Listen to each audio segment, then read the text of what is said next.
मुख्यमंत्री माझी लाडकी बहीण योजनेच्या माध्यमातून राज्यातील लाडक्या बहिणींच्या खात्यात सरकारकडून 3000 रुपये जमा करण्यात आले। मुख्यमंत्री माझी लाडकी बहीण योजनेच्या माध्यमातून मिळणाऱ्या पैशातून मोठा आधार मिळाल्याची भावना परभणी जिल्ह्यातील लाडक्या बहिणींनी व्यक्त केली आहे। राज्य सरकारचे कौतुक करत योजना अशीच सुरू ठेवावी अशी मागणी देखील या लाडक्या बहिणींनी केलेली आहे। मुख्यमंत्री साहेबांनी योजना काढून खूप आमची मदत केली।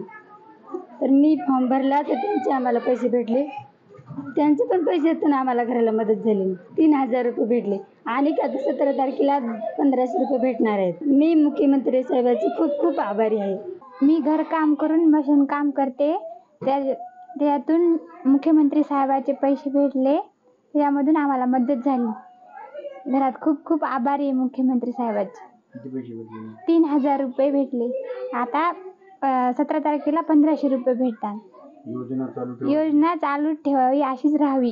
मुख्यमंत्री साहेबांचे खूप खूप आभारी आहे। लोकशाही मराठी ऐका, पहा, जागरूक रहा।